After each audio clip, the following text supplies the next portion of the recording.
नमस्कार। About India channel में मैं अनिल केसरी आपका स्वागत करता हूं। अबाउट इंडिया चैनल का वास्तविक उद्देश्य भारत की संस्कृति और भारत की सांस्कृतिक विरासत को समझना है और इसमें हम लोग कई श्रृंखलाओं को लेकर चल रहे हैं और वर्तमान की जो श्रृंखला है उसमें पर्व त्योहार के बारे में हम लोग चर्चा करनी है। लेकिन पर्व त्योहार को समझने के पूर्व हमें एक भारतीय कैलेंडर के बारे में जानना है और भारतीय कैलेंडर की कई श्रृंखलाओं को मैंने प्रस्तुत किया है। उसी कड़ी के अंतर्गत आज हम लोग भारत में एकादशी तिथि इसके बारे में हम लोग चर्चा करेंगे। तो एकादशी तिथि आप लोगों ने सुना होगा, हमारे ग्रामीण जीवन में यहाँ तक कि नगरीय जीवन में भी जो धर्म पर आस्था रखने वाले बहुत सारे लोग हैं वो एकादशी को काफी महत्वपूर्ण तिथि मानते हैं। यानी चंद्र मास की एकादशी, एकादशी का तात्पर्य किससे है तो चंद्र मास की एकादशी, यानी जो चंद्रमा का एक मंथ होता है उस चंद्रमा के एक मंथ में एकादशी की तिथि आती है, उस पर काफी जो है वह फोकस होता है। और आप देखिएगा बहुत सारे लोग जो है उस दिन उपवास व्रत करते हैं, दान पुण्य करते हैं। आखिर इसका कोई वैज्ञानिक आधार है कि नहीं है, हम लोग इसके बारे में जानने का प्रयास करेंगे। निश्चित है धर्म के बारे में तो हम लोग जानते ही हैं, बहुत सारी बातें जानते हैं, धर्म पर आस्था भी है और साथ साथ जो है वह एकादशी पर व्रत पर भी हमारी आस्था है और उसके बारे में बहुत सारी बातें हम लोग जानते हैं जो प्रचलित भी हैं। लेकिन उसे हम वैज्ञानिक दृष्टिकोण से देखने का प्रयास करेंगे। आइए हम लोग समझने का प्रयास करते हैं।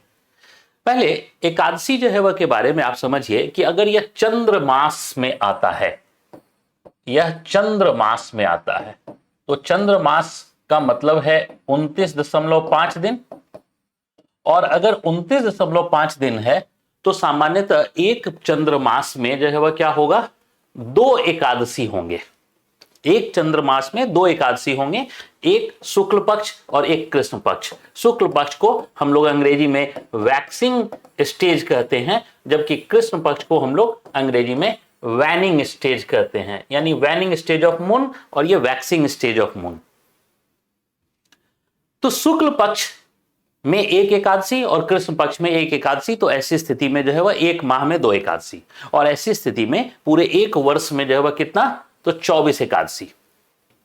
लेकिन जैसा कि हम लोगों ने पूर्णिमा और अमावस्या के संदर्भ में भी समझा था कि पूर्णिमा और अमावस्या का कुल योग सामान्यतः 24 होता है, लेकिन किसी किसी वर्ष 25 हो जाते हैं। क्यों? क्योंकि ग्रेगोरियन कैलेंडर 365 दिनों का होता है, जबकि जो लूनर कैलेंडर होता है वो 354 दिनों का होता है। ऐसी स्थिति में इसमें 11 दिन का जो अंतर होता है, इस कारण कभी कभी ऐसा भी होता है कि पूर्णिमा और अमावस्या भी एक वर्ष में, यानी एक कोई वर्ष जैसे 2021 है तो 2021 में हो सकता है कि 25 जो है वह हो जाए।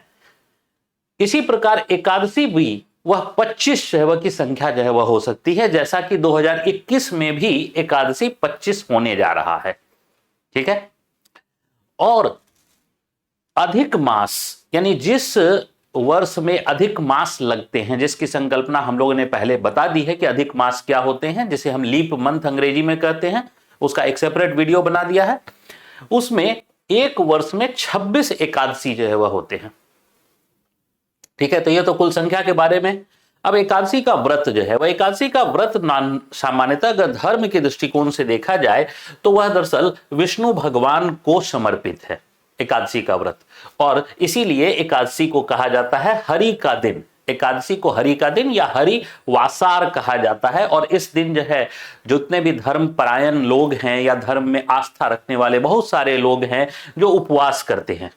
लेकिन उपवास का अपना, किसी भी उपवास का, चाहे वह उपवास किसी व्रत त्योहार का हो या किसी उपवास नवरात्रि का हो या जो है वह तीज का हो या जो है वह करवा चौथ का व्रत हो, कोई भी उपवास या रमजान का ही उपवास क्यों ना हो, कोई भी जो उपवास होता है उस उपवास का अपना कुछ वैज्ञानिक महत्व होता है। और वास्तव में उसका वैज्ञानिक महत्व यह होता है कि हमें अपनी इंद्रियों पर नियंत्रण जो है वह का प्रयास होता है।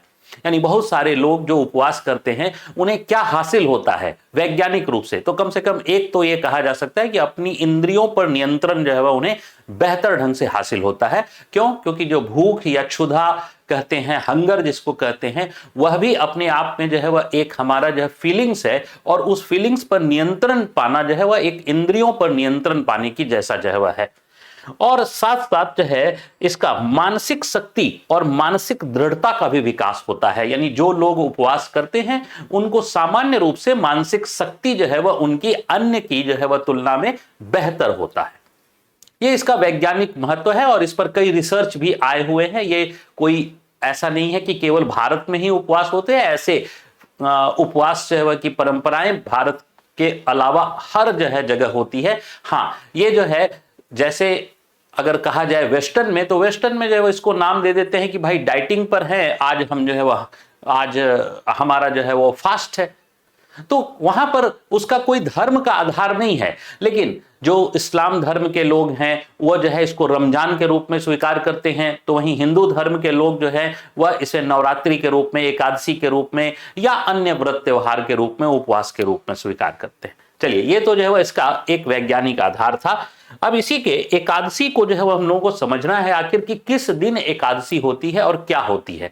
तो थोड़ा सा इस श्रृंखला को हम लोग डिटेल में जो है वह करने जा रहे हैं, कारण कि यह श्रृंखला जो है वह बेहतर ढंग से हमें समझ में आ जाए। इसके सेलेस्टियल जो है वह स्थिति यानी आकाशीय गणना जो है वह कैसी होती है यह समझ में आ जाए, तो हम शायद उसके महत्व को बेहतर ढंग से समझेंगे। देखिए, यहां पर हम लोग यहां से जो है जो रेखाएं आ रही हैं, ये रेखा जो है वह क्या है, यही सन की रेखा है, जो यहां पर हम लोग येलो लाइन जो है वह देख रहे हैं। यहां पर जो येलो लाइन है यह सन को बता रहा है, यानी ये सन का डायरेक्शन इधर से है। और अगर इधर से सन का डायरेक्शन है तो यहां पर एक मून दिख रहा है जो न्यू मून है, और न्यू मून को हम लोग जानते हैं कि यह क्या है, तो यह अमावस्या की स्थिति है। यह अमावस्या की स्थिति है। हमारे यहां जो चंद्रमास होता है, चंद्रमास में गणना अमावस्या से प्रारंभ होती है, यानी विक्रम संवत का जो कैलेंडर है उस विक्रम संवत के कैलेंडर में हम लोग अमावस्या से गणना जो है वह प्रारंभ करते हैं। और जो है वो शक कैलेंडर में भी जो है वह हम लोग जो है वह इसमें पूर्णिमा से जो है वह करते हैं। जबकि हम लोग अगर जो है वह बात करें इस्लामिक कैलेंडर की, तो इस्लामिक कैलेंडर में भी हम लोग जो है वह न्यू मून से ही गणना, यानी कि न्यू मून से कुछ जो है वह कैलेंडर में फुल मून से गणना प्रारंभ होती है, बस इतना ही अंतर है। लेकिन हम लोग यहां पर मान लीजिए कि हम लोग अभी गणना प्रारंभ कर रहे हैं मंथ की जो है वह कहां से, न्यू मून से। न्यू मून से अगर गणना जो है वह प्रारंभ करते हैं तो देखिए ये जो है वह एक पक्ष है, और इस पक्ष को हम लोग जो है वह क्या कह सकते हैं, शुक्ल पक्ष कह सकते हैं। ठीक, और एक पक्ष ये है 15 दिनों का जिसे हम कृष्ण पक्ष कह सकते हैं। इसका मतलब है कि दो पक्ष जो है वह हैं, जिसके बारे में कृष्ण पक्ष शुक्ल पक्ष का अलग वीडियो भी बना चुका हूं मैं। अब आते हैं हम लोग सीधे सीधे एकादशी पर। यह टोटल 15 दिन का है, तो इसका मतलब है कि एकादशी की जो तिथि है, शुक्ल पक्ष की एकादशी, यानी शुक्ल पक्ष की एकादशी की जो तिथि है वह है वैक्सिंग गिबस का स्टेज। अब वैक्सिंग गिबस के स्टेज में जो है वह देखिए क्या है कि अगर हम यहां से सन की स्थिति माने तो सन और ये अर्थ और ये मून, ये तीन सेलेस्टियल बॉडी हैं। यहां पर है सन, यहां पर जो है वह अर्थ और यहां पर है मून। यानी ये तीनों सेलेस्टियल बॉडी के बीच में जब ये एंगल 135 डिग्री का बनेगा, तभी हम लोग जानते हैं कि शुक्ल पक्ष की एकादशी होगी। यानी शुक्ल पक्ष की एकादशी हमेशा ही तभी होगी जब तीनों सेलेस्टियल बॉडी के बीच 135 डिग्री का कोण बनेगा। इसके बगैर जो है वह शुक्ल पक्ष की एकादशी हो ही नहीं सकती है। ठीक है, एक इसके बाद जो है वह देखिए हम लोग दूसरा जो है वह जानते हैं कि दूसरी एकादशी कब होती है। तो दूसरी एकादशी जो है वह फिर से यहां से गणना यहां से प्रारंभ होती है, और ये अब कृष्ण पक्ष का प्रथमा, द्वितीया, तृतीया, चतुर्थ और ये सप्तमी, अष्टमी, और उसके बाद एकादशी जो है वह यहां होती है। तो कृष्ण पक्ष की जो एकादशी होगी वह कहां होगी, यहां होगी। अब ये कृष्ण पक्ष की एकादशी है, तो ये कृष्ण पक्ष की एकादशी है, तो हम लोग इसको फिर से एक अलग कलर से जो है वह देखने का प्रयास करते हैं। तो यहां देखिएगा कि जब मून जो है पूरी तरीके से रिवोल्यूशन होकर यहां से रिवोल्यूशन होकर 315 डिग्री का कोण बना दे, 315, क्योंकि पूरा जो है अगर चारों तरफ कोण बना देगा तो 360 डिग्री का होगा। तो जब 315 डिग्री का कोण बनाएगा तो उस समय हम लोग कृष्ण पक्ष की एकादशी, तो ये भी एकादशी है, लेकिन ये कब की एकादशी है? तो ये शुक्ल पक्ष की एकादशी है और ये कृष्ण पक्ष की एकादशी है। अब कृष्ण पक्ष की एकादशी में जो इसके रिवोल्यूशन का एंगल है वो 315 डिग्री का है। तो ऐसी स्थिति में तीनों सेलेस्टियल बॉडी के बीच का जो एंगल है वो कितना हो जाएगा? तो ये जो एंगल हो जाएगा हमारा, ये एंगल ये 45 डिग्री का हो जाएगा। इसका मतलब है, अब ध्यान से समझिए कि शुक्ल पक्ष की एकादशी तब है जब तीनों सेलेस्टियल बॉडी के बीच में 135 डिग्री का एंगल है, और कृष्ण पक्ष की एकादशी तब है जब तीनों सेलेस्टियल बॉडी के बीच में रिवोल्यूशन का 315 होने के बाद 45 डिग्री का एंगल है, तभी जो है वह कृष्ण पक्ष की एकादशी है। अब इन दोनों को हम लोग अलग अलग से समझने का प्रयास करते हैं। आइए देखिए, ये शुक्ल पक्ष की एकादशी, इसके बारे में हम लोग चर्चा करते हैं। ये शुक्ल पक्ष की एकादशी जिसे वैक्सिंग गिब्बस स्टेज भी कहा जाता है। वैक्सिंग गिब्बस स्टेज, बस केवल हमने एंगल क्या किया है, थोड़ा टिल्ट कर दिया है। यहां सन रेस था, इसको सन रेस को हमने उल्टा कर दिया है, केवल हमने 90 डिग्री पे घुमा दिया है और वो ऊपर चला गया, यानी सन यहां पर अब आ गया, और कुछ जो है नहीं किया है इसमें। तो सन जो है वह यहां, अब सन यहां है, तो ध्यान से समझिए कि यहां तीनों सेलेस्टियल बॉडी के बीच में, ये जो तीनों सेलेस्टियल बॉडी है, इस तीनों सेलेस्टियल बॉडी के बीच में यहां 135 डिग्री का एंगल है, तभी जो है वह शुक्ल पक्ष की एकादशी है। अब ये तीनों सेलेस्टियल बॉडी में अगर 335 या 135 डिग्री का एंगल है, तब शुक्ल पक्ष की एकादशी है। तो अब आप गौर करके देखिए, यहां पर एंगल बी, ये एक ट्रायंगल बना रहा है, और इस ट्रायंगल में एंगल बी जो है वह कितना है? तो 135। और इसके अगर एक 135 है और उसके बाद हम लोगों को यह डिस्टेंस मालूम है, क्या चीज का डिस्टेंस मालूम है? कि अर्थ का सन से, ये अर्थ है, तो अर्थ का सन से जो है वह डिस्टेंस जो है कितना है ये मालूम है। ये मून है, तो मून का अर्थ से डिस्टेंस जो है वह कितना है ये मालूम है डिस्टेंस। तो जब डिस्टेंस सारे मालूम है, उसके अलावा सन का मून से डिस्टेंस कितना है ये मालूम है, ये ऑलरेडी फिक्स है। तो जब ये डिस्टेंस फिक्स है, तो ऐसी स्थिति में एक फॉर्मूला जो है वह होता है, जिसमें हम लोग जो है वह अगर देखने का प्रयास करें तो देखिए, साइन ये बी, साइन बी बटा A by C is equal to sine A बटा बी सी, और एक जो है वह हो जाएगा फिर से साइन सी बटा ए बी, साइन सी बटा ए बी, ये एक फॉर्मूला होता है। तो नॉर्मली जो है, जो विज्ञान में विश्वास रखने वाले लोग होते हैं, उनको यह बताना जरूरी है कि दरअसल इसके बीच का जो एंगल निकाला जाता है, उसका भी अपना एक मैथमेटिकल कैलकुलेशन है। यानी यूं ही जो है वह एक वर्बल नहीं है, बल्कि मैथमेटिकल कैलकुलेशन है। तो ये मैथमेटिक्स का एक फॉर्मूला है, और इस फॉर्मूले के आधार पर अगर ये 135 है और ये डिस्टेंस सारे हम लोगों को मालूम है, तो जो मैंने निकाला है उसके आधार पर जो है वह मैं बता रहा हूं कि यहां जो एंगल ए है वो एंगल 21.5 डिग्री आ रहा है, और ये जो एंगल है, ये एंगल जो है वो आ रहा है 23.5 डिग्री, और ये 135, तो ये टोटल जो है तीनों का मिलाकर 180 डिग्री है, 180 डिग्री है। तो ये जो है वह एंगल आ रहा है। अब जो है वह यहां पर गौर करके देखने की बात है कि ये जो एंगल है, ये तीनों सेलेस्टियल बॉडी के बीच में जो है वह एंगल है। तो यहां पर अब आप गौर करके देखिए कि ये 21 डिग्री का या 23.5 डिग्री का एंगल है।